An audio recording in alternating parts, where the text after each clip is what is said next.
Hello दोस्तों, आप सभी का श्री श्री कृष्ण इंस्टीट्यूट में स्वागत है। पुनः एक बार करेंट अफेयर्स लेके उपस्थित हैं और आज है 28 अक्टूबर 2020। तो आइए जानते हैं 28 अक्टूबर 2020 से कुछ महत्वपूर्ण करेंट अफेयर्स।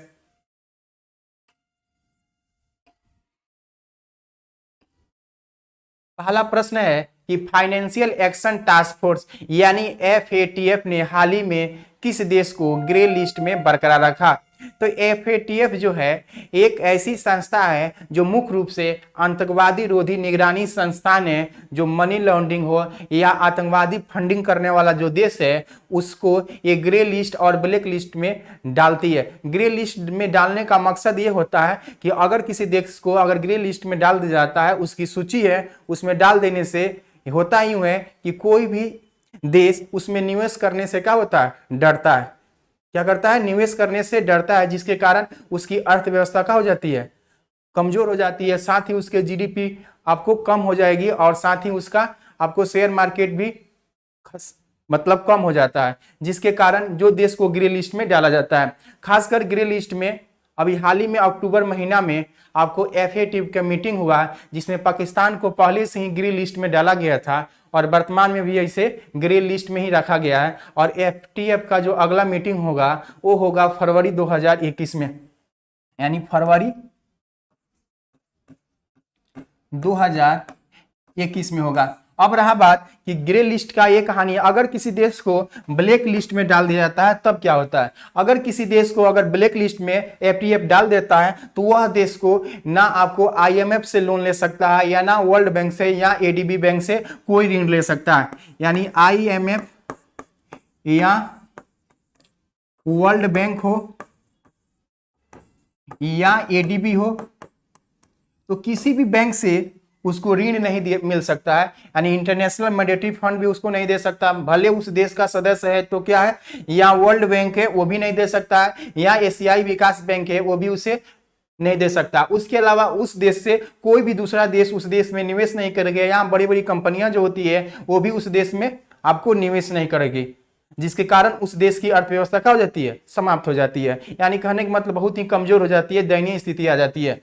और इसी स्थिति में है पाकिस्तान, जो अभी ग्रे लिस्ट में है और 2021 में पुनः फरवरी में मीटिंग होने वाला है। आगे क्या होगा अब 2021 में ही पता लगेगा। ब्लैक लिस्ट में अभी ये नहीं डाला गया है इसे, जबकि उत्तर कोरिया आपको ब्लैक लिस्ट में है। तो ब्लैक लिस्ट में होने के कारण उसको IMF या वर्ल्ड बैंक या IDB कोई बैंक के द्वारा उसे ऋण नहीं दिया जाता। फिर भी वो अपने यहाँ जो आपकी उसकी अपनी अर्थव्यवस्था है उसी के अनुसार वो अपना चलता है और वो अपना सारा काम करता है। तो इसका आंसर हो जाएगा पाकिस्तान। अब रहा बात FATF की स्थापना जो हुई,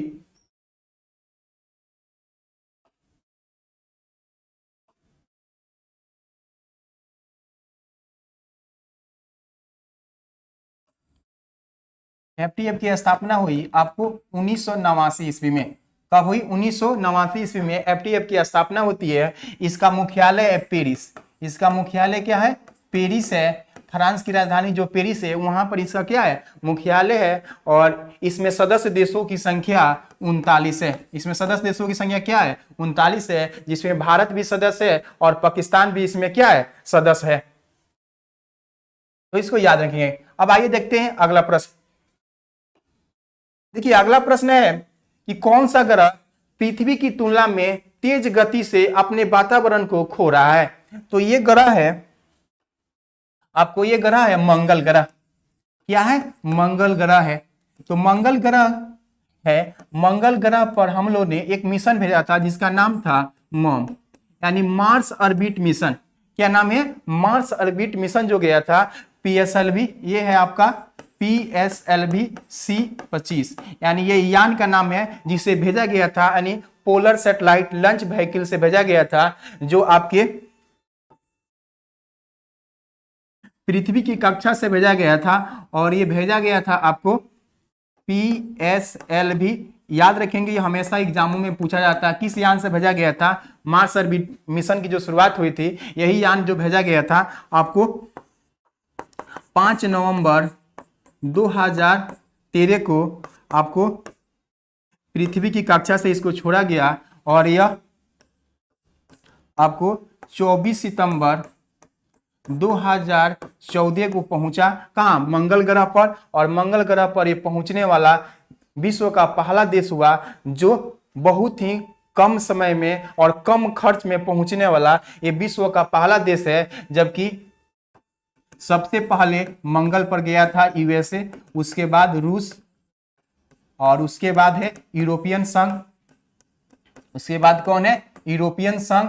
और भारत विश्व का चौथा देश बना जो मंगल ग्रह पर अपने यान को भेजा, यानी उस यान का नाम था पोलर सैटेलाइट लॉन्च व्हीकल। एक यान है, इसी में सब कुछ लगा हुआ ऑर्बिटर, जो वहां पर आपको कैमरा इसमें लगा हुआ, वो देख के सब कुछ बताता है। तो मंगल ग्रह की जानकारी यही दिया है, मॉम दिया है मेरा मार्स ऑर्बिट मिशन। इसने बताया है कि पृथ्वी के तुलना में मंगल ग्रह का वातावरण बहुत ही तेजी से क्या हो रही है, समाप्त हो रही है। वो बताया है कौन, मार्स ऑर्बिट मिशन। और इसके साथ ही अमेरिका के द्वारा भेजा गया जो ऑर्बिटर है मैरो, उसके द्वारा भी ये जानकारी दी गई है। तो इसको याद रखेंगे। मंगल ग्रह में आयरन ऑक्साइड के कारण मंगल ग्रह को हम लोग लाल ग्रह कहते हैं। ये पृथ्वी के समान लगभग ग्रह मानी जाती है, क्योंकि इसका घूर्णन काल 24.7 घंटा के आसपास है, यानी 24.7 दिन का इसका घूर्णन काल है। जबकि इसका परिक्रमण काल 687 दिन का होता है। मंगल ग्रह का परिक्रमण काल कहने का मतलब हुआ जो एक बार सूर्य का चक्कर लगाता है वो 687 दिन में लगाता है। जबकि आपकी पृथ्वी जो लगाती है वो 365 दिन लगभग 6 घंटा में लगा लेती है। शुक्र को हम लोग पृथ्वी की जुड़वा बहन कहते हैं और इसे सर्वाधिक चमकीला ग्रह कहते हैं, और इसे सुबह का तारा या शाम के तारा कहते हैं। बुध ग्रह के पास कोई उपग्रह नहीं है और सूर्य के नजदीक होने के कारण इसके वातावरण में हमेशा क्या होता है, डिफरेंट रहता है। यानी रात में कुछ टेम्परेचर रहता है, दिन में कुछ और रहता है, इसलिए इसे तमपातर वाला ग्रह कहते हैं। आज शनि को हम लोग दुष्ट ग्रह कहते हैं या काला ग्रह कहते हैं, जिसका डेंसिटी यानी घनत्व जो है सबसे कम है, जबकि सबसे ज्यादा घनत्व होता है किसका, पृथ्वी का। तो आइए देखते हैं अगला प्रश्न। देखिए अगले प्रश्न में है कि नौसेना में समुद्री मिशन में डोर्नियर एयरक्राफ्ट के पहले बैच में कितने महिलाओं को तैनात किया गया। तो ये पहली बार डोर्नियर एयरक्राफ्ट है जो समुद्री मिशन के लिए जाता है, उसमें पहली बार 3 महिलाओं को तैनात किया गया है। वो 3 महिला हैं आपको शिवांगी, शुभांगी स्वरूप जो है, और एक दिव्या शर्मा है।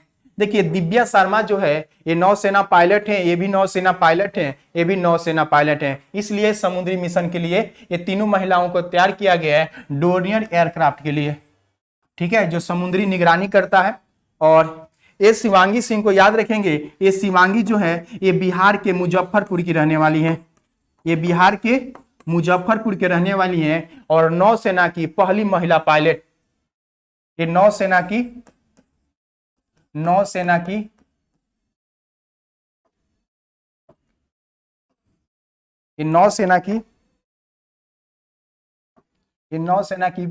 पहली महिला पायलट है, नौसेना की पहली महिला पायलट जो बिहार के मुजफ्फरपुर के रहने वाली हैं। तो नौसेना की पहली महिला पायलट कौन है, शिवांगी है जो मुजफ्फरपुर की है, और शुभंग स्वरूप जो है ये बरेली की रहने वाली है, ये भी नौसेना पायलट हैं, और दिव्या शर्मा जो है ये दिल्ली की रहने वाली हैं। तो इन लोगों से ये प्रश्न है जिसे याद रखेंगे। और याद रखेंगे कि हाल ही में एक नाम सुने होंगे शिवांगी सिंह। तो शिवांगी सिंह जो है ये एयरफोर्स में है, क्या है, एयरफोर्स की है, और ये शिवांगी जो है वो नौसेना के। ये शिवांगी सिंह जो है एयरफोर्स के है, जो राफेल उड़ाने वाली पहली महिला है, यानी राफेल उड़ाने वाली पहली महिला जो है उनका नाम है शिवांगी सिंह, यानी राफेल उड़ाने वाली है। और ये कहाँ के रहने वाली है, काशी बनारस की रहने वाली है, इनको याद रखेंगे। और भी है जैसे हिना जायसवाल एयरफोर्स की है, यानी एयरफोर्स की पहली महिला इंजीनियर जो है हिना जायसवाल है। जबकि अवनी चतुर्वेदी का नाम सुनेंगे, ये भी एक महिला है जो फाइटर यानी लड़ाकू विमान उड़ाने वाली पहली महिला है, जो सुखोई 30 जो मेरा एयरक्राफ्ट है जिसे उड़ाई थी। यही नहीं, शिवांगी भी आपको सुखोई 30 जो लड़ाकू विमान है उसे वो उड़ा चुकी है। तो आइए देखते हैं अगला प्रश्न। देखिए अगला प्रश्न है कि एंडोरा ने औपचारिक रूप से अंतर्राष्ट्रीय मुद्रा कोष की सदस्यता हासिल कर लिया। तो अंतर्राष्ट्रीय मुद्रा कोष कहने का मतलब इंटरनेशनल मॉनेटरी फंड है जिसे हम लोग IMF कहते हैं। क्या कहते हैं उसे? IMF कहते हैं। और इसकी स्थापना हुआ था 27 दिसंबर 1945 ईस्वी का। इसका हेडक्वार्टर है वाशिंगटन DC। वाशिंगटन DC है इसका हेडक्वार्टर। इसमें सदस्य देशों की संख्या पहले 189 था। कितना था? 189 सदस्य था। 189वां सदस्य था आपको नौरू। नौरू भी एक छोटा सा देश था। और ये भी है आपको एंडोरा भी एक छोटा सा देश है जो 427 वर्ग किलोमीटर में फैला हुआ एक छोटा सा देश है, जहां पर 77,000 के आसपास इसकी आबादी है। तो ये IMF का 190वां सदस्य बना है आपको एंडोरा। एंडोरा जो बना है वो आपको 190 नंबर सदस्य बना है। इस तरह याद रखेंगे, इंटरनेशनल मॉनेटरी फंड में सदस्य देशों की संख्या कितनी हो गई? 190। कितनी हो गई? 190। तो नवीनतम जो होता है वो एग्जाम में बहुत पूछा जाता है, हाल ही में बना है, तो इसलिए इसको याद रखेंगे। अब आइए देखते हैं एंडोरा के बारे में कुछ। देखिए एंडोरा जो देश है,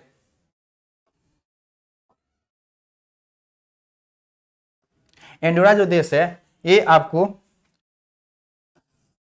ये फ्रांस और स्पेन के बीच एक छोटा सा देश है एंडोरा। और ये इसे हम लोग माइक्रो स्टेट कहते हैं। इसे क्या कहते हैं?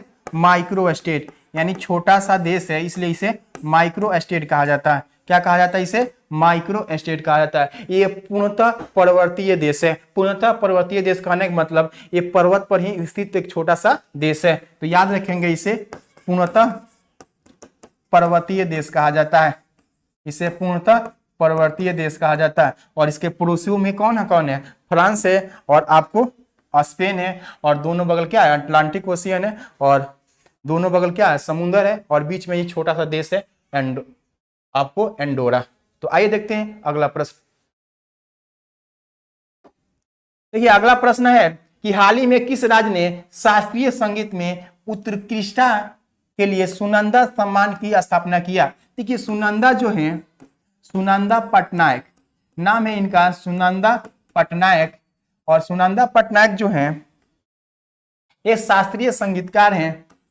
शास्त्रीय संगीतकार हैं आपको उड़ीसा के। और इन्हीं के सम्मान में सुनंदा सम्मान की शुरुआत किया गया है। और इस सुनंदा सम्मान में आपको 2.5 लाख रुपया दिया जाएगा। कितना दिया जाएगा? 2.5 लाख रुपया दिया जाएगा उड़ीसा सरकार के द्वारा। ये कितना दिया जाएगा? 2.5 लाख ये आपको दिया जाएगा सुनंदा सम्मान। और इनके जीवनी पर कई तरह की फिल्म भी बनाई गई है सुनंदा के नाम से। याद रखेंगे उड़ीसा सरकार के द्वारा अभी हाल ही में Sujal drink tap for mission की शुरुआत किया गया था, यानी हर घर जल पहुंचाने की शुरुआत उड़ीसा सरकार के द्वारा किया गया था। और साथ ही कोविड-19 के अच्छे से रख रखाव के लिए आपको WHO के द्वारा इसे सराहा भी गया था। और रेडियो पाठशाला की शुरुआत यहीं पर किया गया था। हाल ही में कलिया योजना, बलिराम योजना सब शुरू किया गया था उड़ीसा सरकार के द्वारा। तो आइए देखते हैं अगला प्रश्न। देखिए अगला प्रश्न है कि किस राज्य सरकार ने शहरी पर्यावरण सुधार प्रोग्राम के दूसरे चरण को लॉन्च किया है? यानी कहने का मतलब शहरी पर्यावरण यानी शहर की पर्यावरण और सुधार प्रोग्राम के लिए दूसरा चरण की लॉन्च किया है। पहला चरण पहले लॉन्च कर चुका है, दूसरा चरण लॉन्च किया है पंजाब सरकार ने। कौन लॉन्च किया है? पंजाब सरकार ने लॉन्च किया है। ये 4 शहरों के लिए लॉन्च किया है। कितने शहरों के लिए? 4 शहरों के लिए। ये अमृतसर है, जलंधर है, लुधियाना और पटियाला। आप देख सकते हैं एक लाइन क्रम में ही है। और इसे लॉन्च किया गया खासकर ये 4 शहरों में स्वच्छता के साथ साथ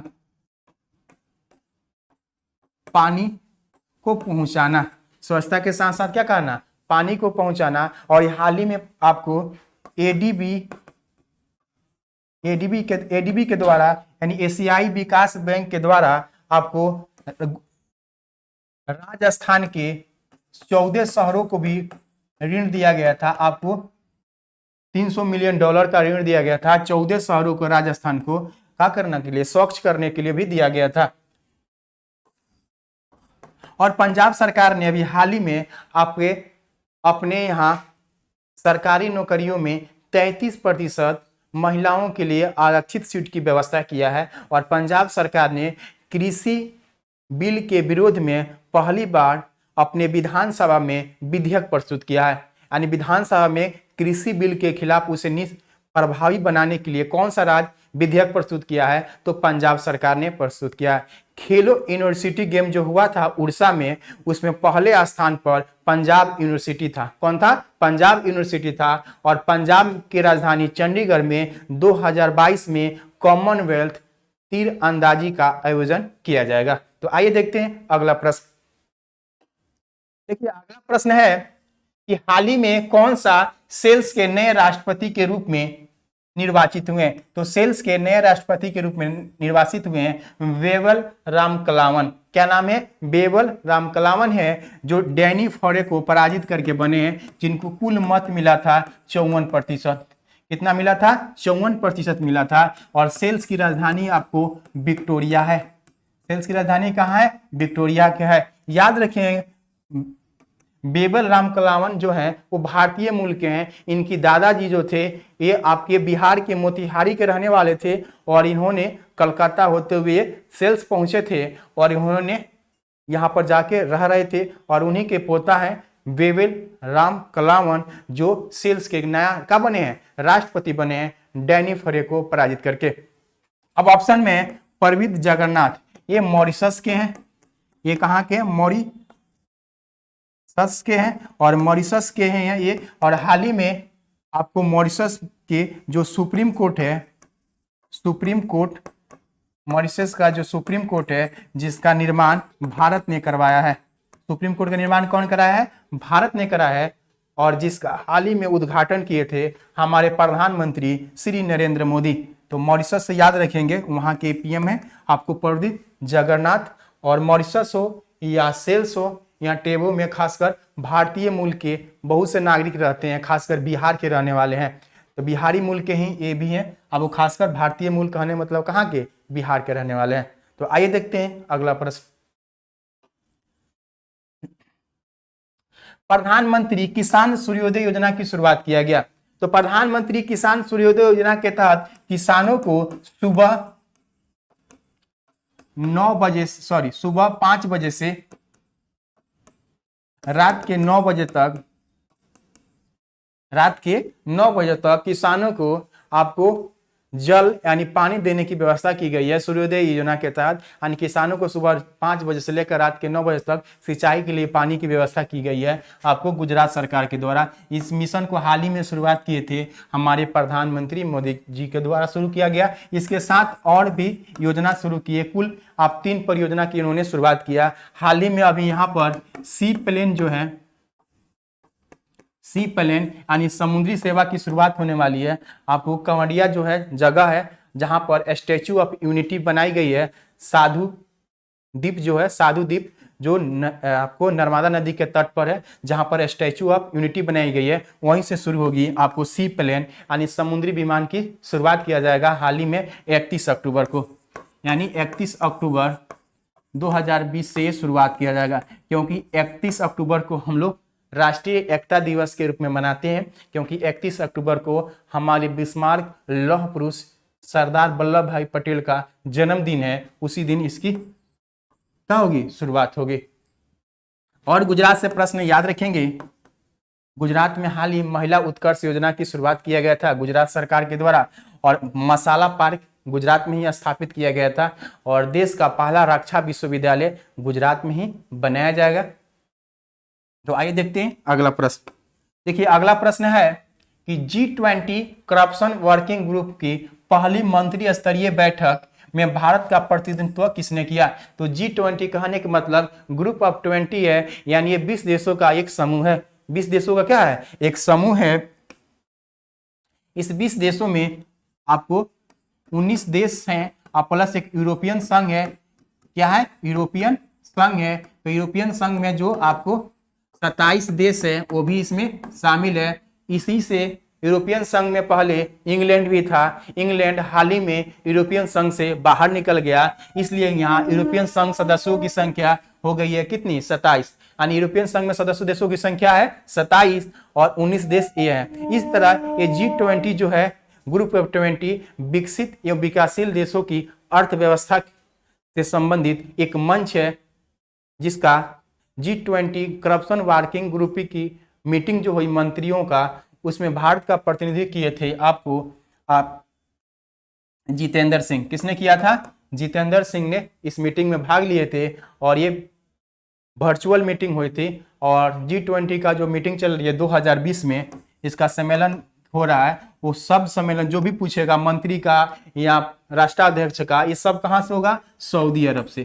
कहां होगा? सऊदी अरब। यानी सऊदी